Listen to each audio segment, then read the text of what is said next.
Oh, I'll turn it back over to Christy, but no, you want me to talk? And then I'll say something really quick. So you go first. Okay. Come up here and do it. Trying really hard not to cry. Then. It's okay. Let me say something. I don't want to take away from time. It is okay to cry. Oh no, it is. It is. But I was getting ready to talk, and I didn't. Oh, okay then. So, you know, It's okay to cry. It's okay to cry. it is okay to cry. But it was because she was getting ready to read. Okay, and I want her to do well. But it's okay to cry. Please join us in welcoming our keynote and closing speaker, Ambassador Nancy G. Brinker, the CEO and founder of Susan G. Komen. Susan G. Komen is an organization that has changed the world in one generation. She is an ambassador, has been awarded the President's Medal of Freedom for her work, New York Times best-selling author, and leader of the global breast cancer movement. She is dedicated to fight against breast cancer, working tirelessly to advance research, education, and patient support. Let's give them a warm welcome as she takes the stage. Ladies and gentlemen, we present to you Ambassador Nancy G. Brinker. Thank you very, very much. And thank you, Tamika, for this great invitation. I met Tamika years ago, and that's how long when you're that busy, how it takes to get back together in a place where we're both working that hard. I think this has been a really wonderful meeting, and I join you, Tamika, saying to Jen and her family, I was in her shoes 44 years ago when my sister, Susan Komen, died of breast cancer at the age of 36. And it was then that I knew I would be devoting the rest of my life to doing something to answer her last two promises that I made to her. One, that I would cure breast cancer. Well, that sort of is going well, but not as well as I like it to be.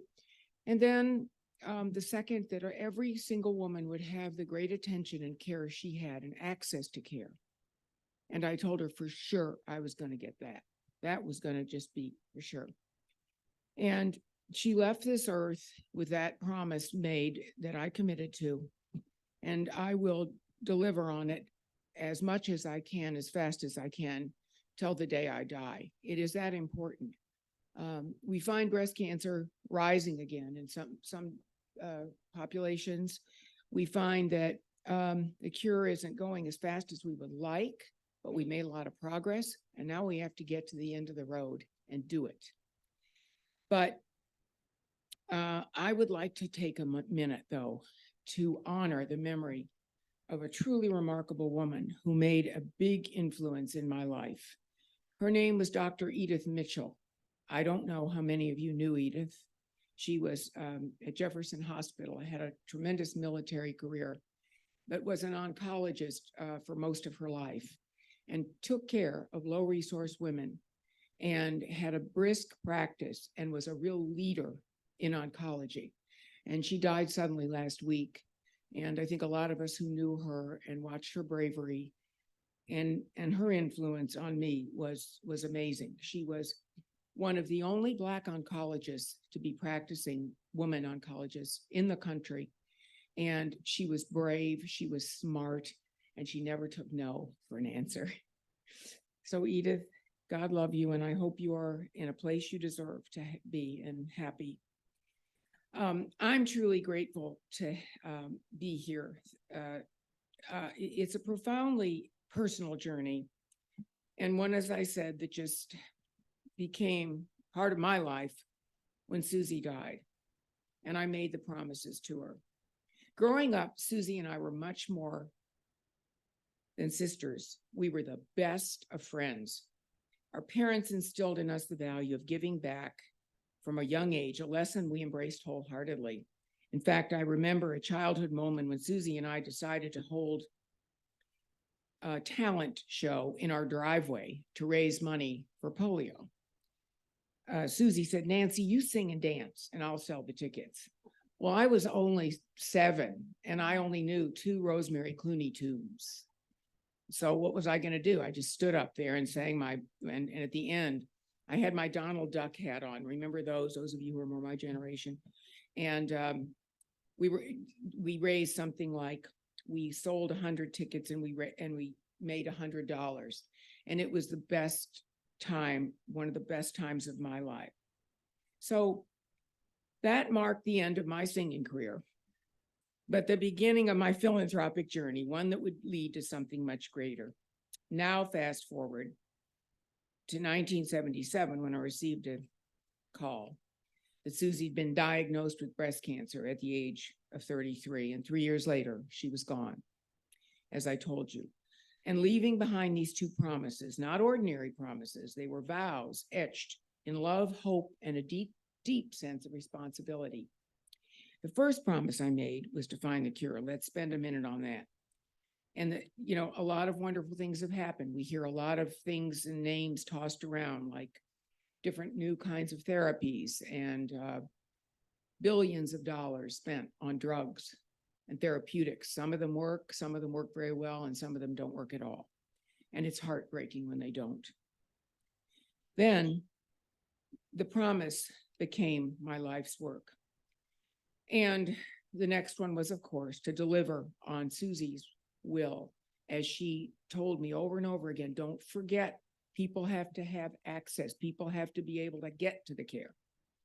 So we created the Susan G. Komen Foundation in 1980 in her memory. I started with a little more than a couple of friends, a shoebox full of names, and a little more bad news. We had an old typewriter that was broken, and we had a volunteer secretary who couldn't type.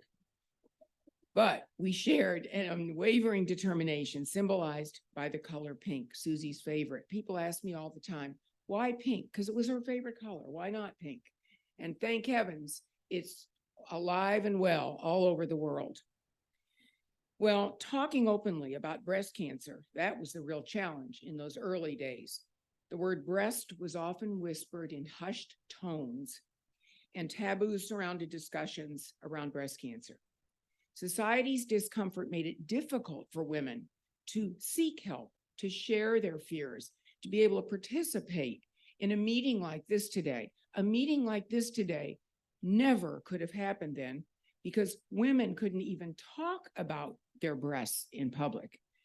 And you couldn't use the word breast, TV, radio, or print. Well, that was helpful. So I just decided with our friends to just dig in and get it done, or try to. Getting partners and sponsors like the ones we heard from today, these wonderful corporate sponsors, was impossible. And I decided that the place I needed to go was to a bra company in New York. They were making a lot of money off of women's breasts. So I finally got a meeting with this woman and went to her office, and she told me to sit down. So I already knew that was not good. And I said to her, look, she said, what do you want? And I said, what I want is you to put a hang tag on the bras that you're selling. And by the way, congratulations on your sales, that you're doing quite well. Well, that did it in. She got more sour. And she said, we're just not going to be able to do that, Nancy. I'm sorry. We sell beauty and glamour. We don't sell death and dying. I said, well, that's just the point. We don't want to have death and dying. We think you could be a big part of it. So the meeting's dismissed. Well, I walked out, tears as usual coming down my face. It was raining in New York, hello, and there were no cabs then. And I just decided, oh, heck, and I just got wet and stood there and cried for another hour till somebody would give me a ride home. But over the years, we pushed boundaries, we challenged norms, and worked tirelessly to make breast cancer a topic that could be discussed openly without shame or embarrassment, and talk about it everywhere. We rallied communities, engaged with policymakers, and empowered women to take control of their health. In my 42 years with Susan G. Komen, I watched my sister's name become a worldwide symbol of hope. We raised over $3 billion to find a cure for breast cancer, and the pink ribbon remains one of the most recognizable symbols of cancer care. And close to a decade ago, when I was in President Bush's term and serving as chief of protocol, we all went over to Africa. And I'll never forget that trip to Tanzania. We went into the clinic and women had been riding on the back of donkeys to get to the clinic, hundreds of kilometers to get there. But when they saw that pink ribbon, all of a sudden their faces like brightened up. And I thought, you know what? It's amazing. Even when you don't want to talk about it, people know what we're all saying. We're all saying the same thing: get a cure. I knew when I was leaving the clinic, I was really nervous. I knew it would be unlike anything I'd ever experienced. And I was worried about how the other patients would react to the visit, but they reacted really, really well. They invited us back, and they told me that to them, the ribbons symbolized hope, a reminder to keep fighting, just as Susie would have wished. But even with these remarkable achievements and global reach, I know there was more to do. We couldn't stop until every woman had what? Access to care. That's taken the longest. In the spring of 2018, I stumbled upon a troubling study that revealed a stark reality.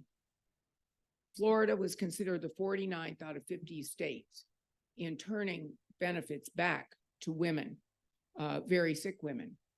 And like a lot of other states, didn't renew the Medicaid that we needed, the extended Medicaid. And I discovered that, of course, some of the most significant health disparities for women, especially those battling cancer. There are an estimated 80 to 100,000 women in the county I live in today that have no primary care, but they do now. Because to make matters worse, in Palm Beach County, almost half of cervical cancers and almost a third of breast cancers are at an advanced stage when diagnosed, not an early stage, but advanced. And this was the moment when I realized that I could fulfill Susie's second promise, not me alone, but everybody I knew, by fundamentally changing the healthcare system there in Florida, starting in my own backyard. I couldn't do it alone, so I reached out to two of my best friends and I said, please, you got to help me do this. Just help me figure out a way to do it. So we did. We formed the Promise Fund of Florida with the help of a lot of people in this room. Hologic for one. While this organization may not carry my sister's name, though, it embodies her fiery spirit, her determination, and her passion for helping others. I can feel Susie pushing me every day, saying like, yeah, you're a lot older now, but every day you have to work just as hard to fight for women who are denied access to cancer care. In fact, at the end of her life, we were sitting in the clinic at MD Anderson when we all knew in those days nothing was going to work and that she would die soon. And as we looked down the halls in the clinic, women who come from all over the world were sitting there just waiting to see a doctor. And yet they called on us first. And she looked at me and she said, you know what, Nan, where a woman lives shouldn't matter whether she lives. They got here a long time before we did, and they're calling us in first. And I don't want you to forget it. I said, I'll never forget this. The Promise Fund is more than an organization. It's a community lifeline. And our mission is to ensure every woman, regardless of her circumstances, has access to life-saving care and resources for breast and cervical cancer. We believe that by empowering women, some of whom have never been screened and don't have knowledge of their own bodies or access to screenings, we empower them to take charge of their health. We have 20 patient navigators that we brought on who are miraculous and amazing. And at that point, I realized we were going to need some fuel to get this spirit going. So I called and asked and begged for Dr. Biden to come down and see us so that she would see the patient navigation we've all been talking about. And she did. She came, she gave us the most empowering discussion. She went through our clinic several times. She was just really excited about it. And that's why she told me in a later conversation, it began the rising up of their effort to make patient navigation part of the new Medicare bill. And let's just pray that happens.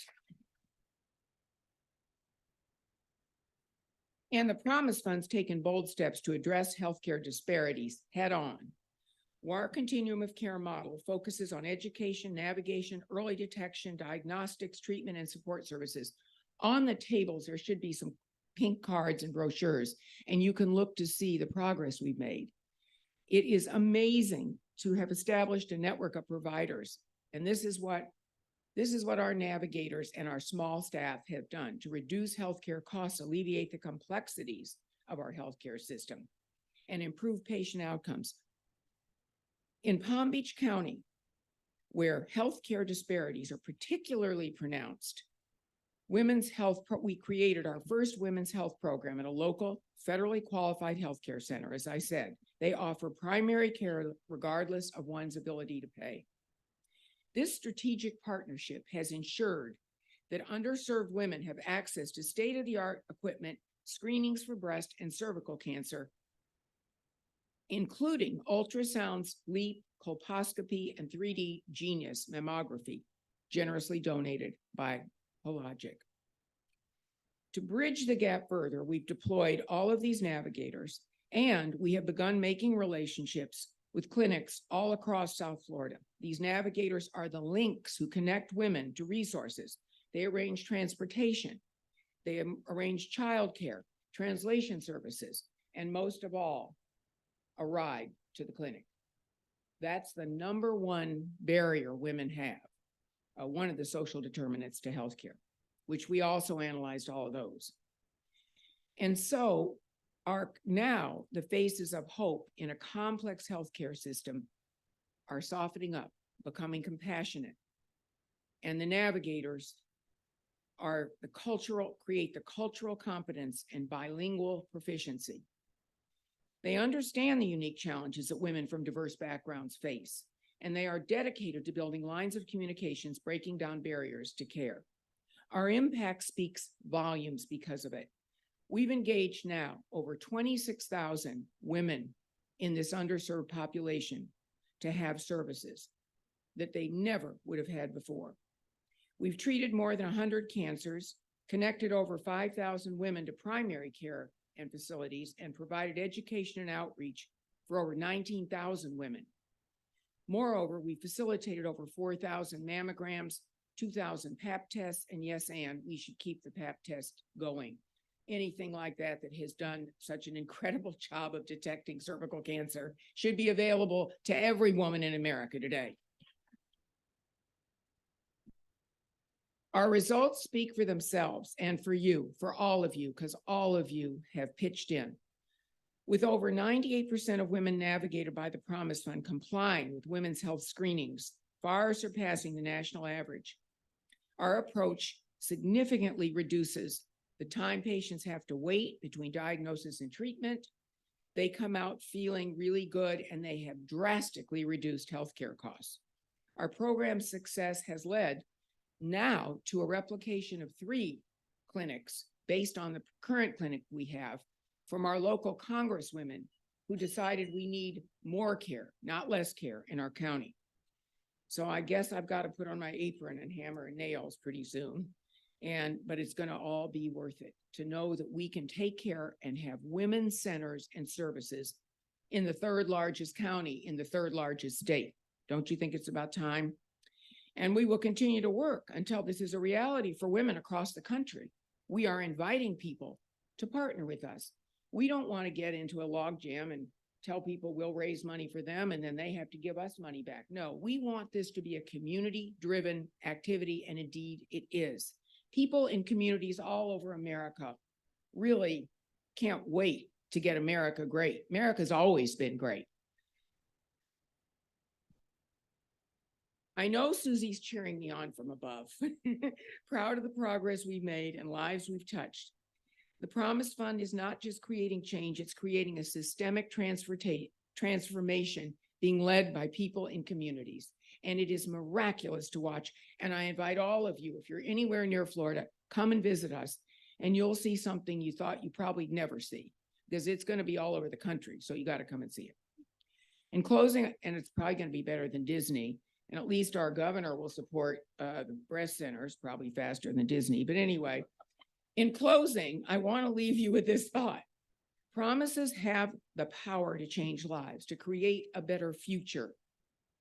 Susie's 2 promises from me were not just words. They were a sacred call to all of us, to action, to every breast cancer, every cervical, every woman who has these diseases or is predicted with possibly having it.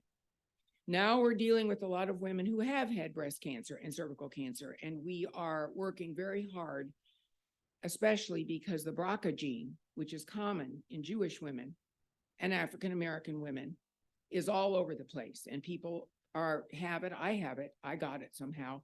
And it means that you go on a trail of prevention and take every test and worry every day that it's going to crop up. But in the meantime, at least we know what it is. And the two promises that we made, the sacred call to action, commitment to improve the lives of women facing breast and cervical cancer, are working. I urge each of you to think about the promises you can make and keep. You already are. In fulfilling our promises, we honor our loved ones. We practice the best part of citizenship that we know. We create lasting legacies and make the world a better place. And nothing feels better than that. And I thank you all for inviting me here today. I am so honored to be with you. I look at the work many of you are doing, and I'm just really proud. And I'm proud of Tamika and that beautiful child. What happened? What did you do, Tamika, with him? Well, at least I got a picture with him. Cutie. Anyway, I've enjoyed this so much. I thank you so much for inviting me. It is a rare pleasure to walk into a room where everybody's focused on the same things and everybody has made a sacred promise. Thank you.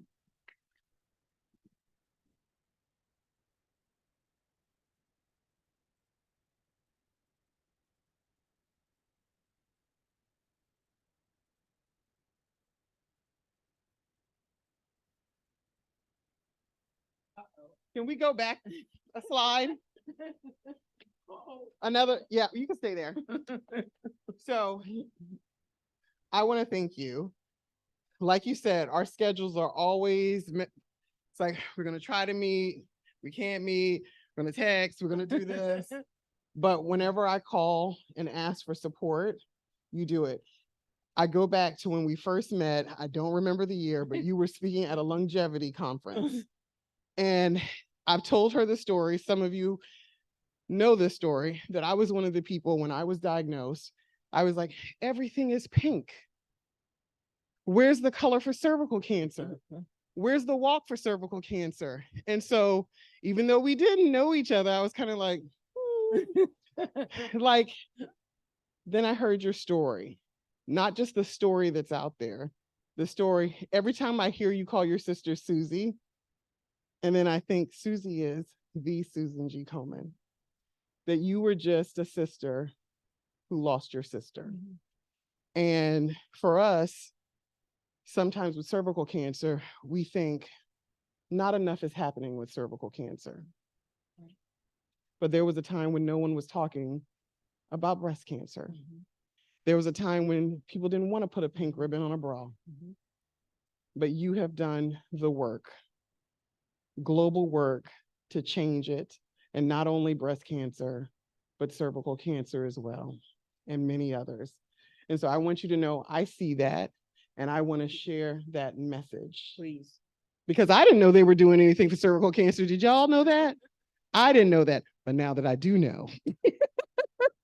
And I want to thank you for whenever I ask you to come and speak, whether it's Survivor School or here, you have yet to tell me no. I don't know why. Because I know who to say no to and who not to.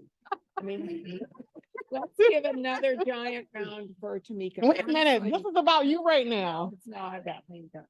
So we want to present, come up here, Carol. We want to present something to you. And again, not that you need any more hardware or anything like this, but this is our small way of thanking you for not only being a giant and a champion, but taking something so hard, so tragic, and such a loss, and being a beacon of hope for so many.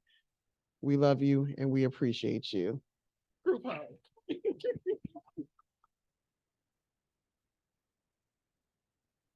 Thank you so much. And you can bet we are taking on cervical cancer.